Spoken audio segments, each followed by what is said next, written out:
Olá, bem-vindos a mais um vídeo. Hoje venho falar sobre uma parte da minha história que, infelizmente, é também parte da história de muita gente. Eu, tal como milhões de pessoas pelo mundo, fui abandonada pelo meu próprio pai.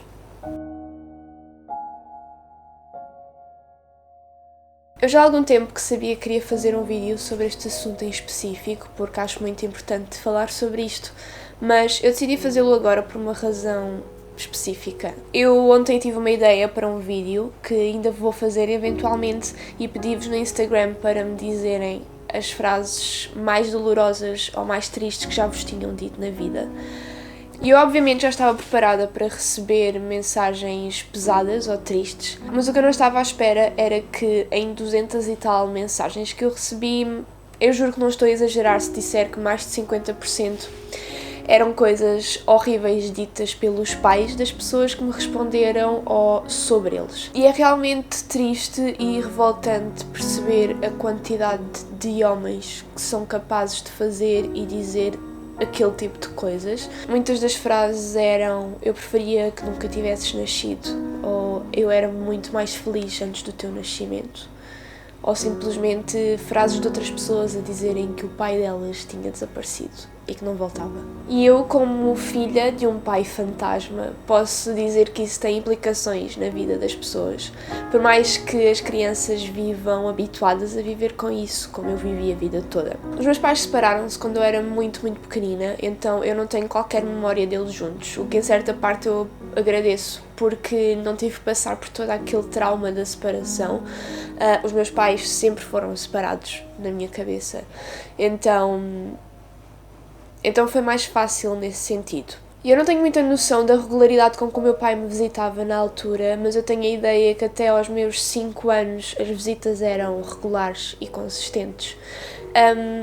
Mas obviamente isso não durou muito, daí eu estar a fazer este vídeo.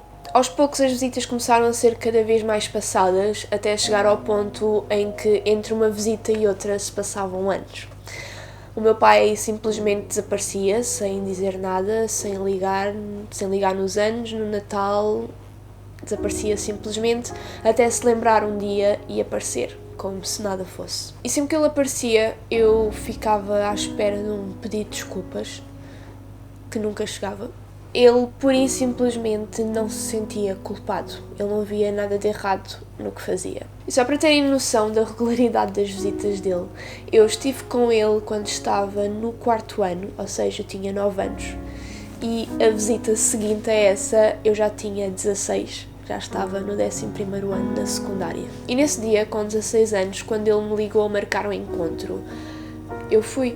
Porque, embora estivesse habituada à ausência dele, ele era meu pai e eu tinha saudades. Saudades que ele não merecia. E eu fui mais uma vez passar o dia com ele à espera de alguma desculpa, de alguma explicação, e não tive nada disso. Ele simplesmente agiu como se tivesse estado comigo no fim de semana anterior e com conversas casuais e a apresentar-me a amigos, a dizer: olha, esta é a Bárbara, a minha filha.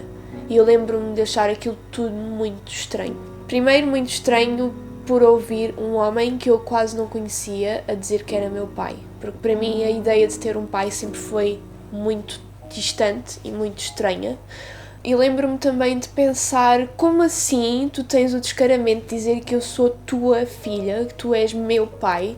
Eu não tive pai a vida toda, eu tive de explicar isso aos meus amigos a vida toda. E aqui estás tu a relativizar isso tudo. E aquela foi a primeira vez que eu senti revolta com ele na minha vida, porque eu já não era uma criança e já percebia minimamente como é que as coisas eram ou eram suposto ser. Mas passei o dia com ele na mesma, a reviver memórias escassas de infância e a ouvir a voz dele, o que foi muito estranho para mim. E quando chegou o fim do dia, ele levou-me de volta à casa e eu lembro-me perfeitamente de chegar ao quarto e desmanchar-me a chorar, porque sabia que não iria voltar a ver tão cedo. Não sei, alguma coisa naquele momento me disse que seria a última vez que eu iria ver. Não me perguntem o quê, nem porquê, mas o certo é que já se passaram 8 anos e eu nunca mais o vi. Quando me perguntam se eu sou triste por causa disso, eu respondo quase sempre de forma automática que não. porque sempre foi assim, é a única realidade que eu conheço e eu estou habituada a isso. Felizmente tenho uma mãe maravilhosa que trabalhou por 2, nunca deixou que me faltasse nada e que vale mais do que 1 milhão do meu pai juntos. E ela fez sempre isso tudo com uma força e com bom senso e superioridade de nunca, em momento algum, falar mal do meu pai para mim, nem perto de mim. Por mais que ela tivesse todo o direito de o fazer, por mais que ele merecesse, mas ela não me queria contaminar, porque ela sabia que chegaria à idade em que eu iria perceber tudo e que eu iria tomar as minhas decisões consoante as minhas vivências e não consoante as palavras dela. E isso é das coisas que eu mais admiro na minha mãe. E eu tive uma infância super feliz. Na maior parte dos dias eu nem sequer me lembrava do meu pai, fazia a minha vida sem ele, como sempre. Mas eu lembro-me que um dos dias mais difíceis em relação a isso era o dia do pai, obviamente. Porque durante a primária, especialmente, a professora organizava sempre aquelas atividades para nós fazermos trabalhos manuais e prendinhas para oferecermos aos nossos pais quando chegássemos a casa no dia do pai, e eu fazia. Fiz todos os anos até ter uns 11 anos de idade, mas enquanto os fazia eu sabia perfeitamente que ia chegar a casa e ele não ia lá estar para eu lhe entregar. Eu tinha uma prateleira no meu quarto que estava destinada a colocar todos esses presentes que eu fui fazendo ao longo dos anos. Todos os anos eu guardava lá os presentes do dia do pai na esperança de lhe poder dar quando estivesse com ele. Mas não dei. Chegou uma altura, já não me lembro que idade é que eu tinha, e eu percebi que não ia acontecer, que eu não queria esperar mais e joguei tudo para o lixo. E embora eu não seja triste, hoje em dia por causa disso fico muito triste quando penso em mim enquanto criança, a ter que lidar com essa ausência e com as dúvidas todas que eu tinha. O que é que eu tenho de tão errado para o meu pai não querer estar perto de mim? Eu pensava isso muitas vezes e não conseguia chegar a nenhuma resposta, porque ainda hoje eu não sei a resposta. Percebem? Hoje, com 23 anos, eu continuo sem perceber porque é que ele se foi embora, porque é que ele não tem curiosidade de saber como é que eu sou, como é que eu estou. Portanto, uma criança ter que lidar com essas dúvidas quando ainda não percebe nada da vida é muito duro e é muito injusto. Gostava-me ver os pais dos meus amigos a irem buscar-lhes à escola e o meu pai nunca ia. Gostava-me quando os meus amigos me perguntavam onde é que estava o meu pai e eu não sabia responder. E até hoje não sei. E eu não chorava quando falava disso. Eu lembro-me de chorar uma vez, 2 vezes, se contarmos com aquela última vez que eu o vi, mas a ausência dele deixou marcas. A ausência de alguém que deve estar presente deixa sempre marcas. Eu cresci com uma certa aversão a homens e eu nunca disse isto a muita gente, mas eu sentia que não sabia lidar com eles, que não sabia o que esperar, não me sentia confortável. Eu lembro-me que durante a minha escola primária, um dos meus maiores medos era que a minha professora faltasse e que o professor substituto fosse um homem. Porque eu associava os homens a desconforto, a incerteza, e isso de certa forma acompanha-me até hoje. Claro que de uma forma muito mais ligeira, mas eu sinto-me sempre mais confortável a falar com mulheres do que com homens, à exceção dos meus amigos e de alguns familiares. Mas marcou-me até a minha vida adulta. E o que mais me revolta é saber que há milhares ou milhões de bárbaras espalhadas pelo mundo, milhares de pessoas que viveram sem saber porque é que os pais se foram embora, porque é que desapareceram simplesmente, e a pensar que o problema está nelas, quando não está.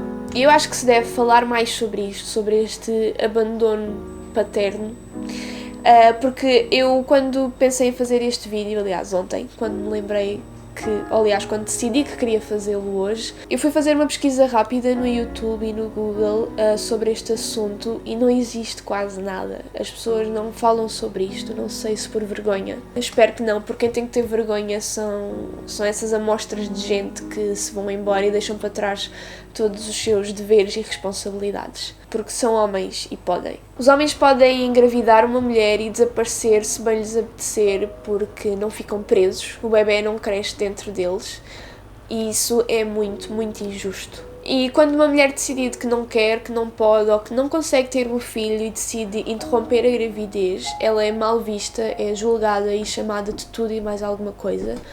Mas quando um homem abandona um filho, é só mais um número para a estatística e toda a gente diz: é homem, o que é que se há de fazer?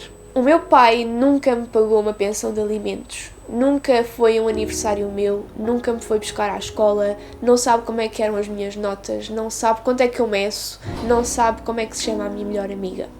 O meu pai não é pai nenhum. E dele só tenho o nome, o sangue e um profundo ressentimento. E é estranho quando, no meu caso, com 23 anos de idade, eu chego à conclusão que não existe uma única coisa pela qual eu possa agradecer-lhe.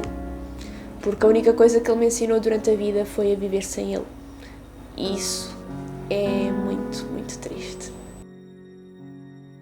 Eu, com 17 anos, decidi escrever-lhe uma carta a dizer tudo o que sentia, tudo o que ele tinha perdido na minha vida, a dizer que estava farta, a pedir-lhe que nunca mais me procurasse, que agora quem não queria era eu. Que já tinha idade suficiente para perceber que o que ele fazia não era correto e que preferia viver com a certeza de nunca mais o ver do que com a incerteza de quando é que ele iria aparecer outra vez. Que ia viver a minha vida sem ele, como sempre, e foi um texto bastante longo e difícil de escrever e de ler. E sabem qual foi a resposta dele? Nenhuma. Eu sei que ele leu. Eu sei que ele leu a carta, mas escolheu não responder. E já se passaram 7 anos e eu não faço ideia se ele está vivo, se ele está morto. E eu decidi fazer este vídeo não para que sintam pena de mim, mas porque sei que há muita gente que passa pelo mesmo que eu passei. Eu fiz este vídeo para que vejam que não estão sozinhos, por mais clichê que seja de dizer. Vocês não estão sozinhos, não são os únicos. E eu espero que isso de alguma forma vos conforte. Pensem sempre que uma pessoa que é capaz de abandonar um filho não faz falta nenhuma. O problema está neles e não em vocês. E é normal se mesmo zangados, revoltados e tristes, continuem a amá-los. Porque eu sinto isso. Mesmo depois destes anos todos, mesmo depois de viver uma vida toda sem a presença do meu pai, eu, de uma forma estranha e estúpida, sei que vou sempre gostar dele. Porque, mal ou bem, ele é o meu pai, o único que eu tenho e o único que eu vou ter. Significa isso o que significar, não é errado vocês sentirem isso. Porque esta questão é toda muito complexa, não se consegue nunca, acho eu. Por mais que se viva bem e feliz a maior parte dos dias, que eu sou feliz, hoje sou feliz. Essa é uma parte da minha história que vai estar sempre por resolver, porque eu não percebo. E enquanto não tiver respostas, nunca vou perceber. Enquanto não tiver um pedido de desculpas, que eu duvido que chegue algum dia e estou bem resolvida com isso, nunca vou perceber. Portanto, é normal vocês sentirem revolta e estarem chateados, mas ao mesmo tempo ainda terem algum tipo de sentimento de amor por eles. Ou por ele. E espero que um dia surjam consequências reais aos homens que abandonam os seus filhos, que se deixe de julgar mulheres que abortam e se passem a julgar homens que abandonam. Porque não é justo que nesta sociedade continue a ser possível e não julgável um homem decidir que não quer fazer parte da vida de um filho, ir-se embora, a renegar todos os seus deveres e responsabilidades e começar a vida do zero, como se não fosse nada. Deveria ser um crime pesadamente punível porque deixa marcas na vida das pessoas. E não é justo nem para os filhos, nem para as mães que são obrigadas a sustentá-los sozinhos. E eu sei que viver sem o meu pai me magoou em muitas, muitas coisas, mas também me fez dar valor a outras tantas. Hoje eu sei que tipo de pai quero para os meus filhos, que tipo de mãe quero ser. E no pior dos casos sei como é viver sem pai e que tipo de apoio devo dar a um filho meu se isso porventura acontecer. Portanto, eu gosto de pensar que tudo acontece por uma razão, por mais que seja difícil, por mais que seja injusto. Eu não estou à espera de receber nenhum tipo de resposta por parte do meu pai, eu já perdi a esperança nisso. Não sei como é que reagiria se o visse na rua, por exemplo, não sei. Gosto de pensar que o mandaria embora, que não o perdoaria, que não queria falar com ele. Mas a realidade é que não faço ideia. Mas eu queria falar sobre isto porque é algo que tem de sair debaixo das pedras, de ser falado para que essas pessoas tenham vergonha na cara. E para que as crianças e adolescentes e adultos vivam a saber que não são os únicos, porque eu cresci com a ideia de que era a única cujo pai não queria saber dela. E isso dificultou muito, porque se eu tivesse conhecido mais pessoas que existiam, que estivessem nas mesmas situações, acho que me tinha gostado menos. E é isto. Não sei mais o que dizer, espero que tenham gostado, se é que dá para gostar de um vídeo assim. E vemos no próximo vídeo com um assunto um bocadinho mais animado. Um grande beijinho e até o próximo vídeo. Tchau!